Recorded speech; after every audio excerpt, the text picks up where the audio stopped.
My parents told me that abandoning us was the hardest decision they ever had to make, so I laughed in their face. English is not my first language, so forgive me.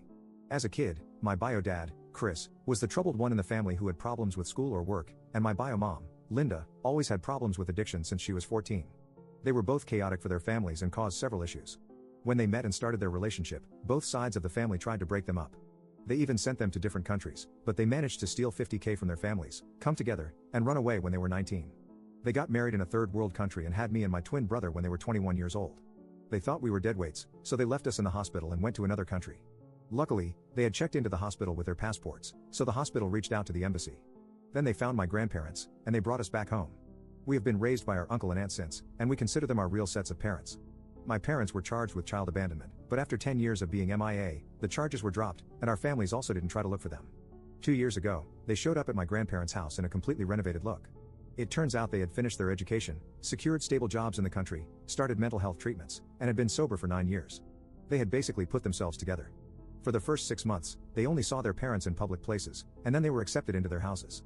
A year later, they met with us when we were 24. My twin brother and I started to build a relationship with them, and we are somewhat cordial right now.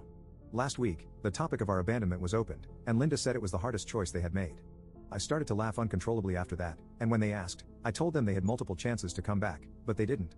Our families were right not to trust them, and they would always have eyes on them. They should accept this at this stage. Linda started to cry, and they left shortly. All of the family, except my brother, thinks I am being too cruel, and I should apologize. Still, I think they had to hear the unfiltered truth. Update 1. Some things have happened since that post. First, my bio mom and bio dad are not allowed to contact me unless they want to go to jail. A good friend of mine from high school, who is a lawyer, advised me to prepare a cease and desist letter. My main language is not English, but this is the closest thing that Google Translate suggested in legal terms, and he did it for me without any charges because he said, that's what good friends do. My brother is sad that I am not even entertaining the idea of a relationship, but he says it is okay, and he understands it. He just sees them from a different perspective, the same perspective that he sees the patients he is taking care of. My mother and father weren't happy about the restraining order and accused me of being cruel and heartless. They said I am the embodiment of a demon, and they said they will cut contact with me if I ever put this plan into action. I said, well, consider this our last talk then, and left their house. I am residing in my own apartment that my grandparents gave me as a birthday present on my 18th birthday, so no worries, it is in my name, and no one can touch it. We haven't spoken a word since, and I doubt this will change in the foreseeable future. My uncle and aunt are too forgiving, and since childhood, I was told I am being too vindictive. This still continues from their side. They say that I remind them of my great-grandfather who ruined people's lives just because they did small things wrong to him. I am not going to try to argue with that. My grandparents, though, have understood my perspective, and they said they will respect my boundaries. They also asked me to respect their boundaries to have a relationship, and I agreed. I still love them so much, and I am lucky enough to have compassionate parental figures who can understand where I am coming from. Other extended family members have divided into two. Most of them think I am cruel and don't want to have a relationship with me anymore, other than being civil around each other. Some still want to protect the relationship we have. I can live with this.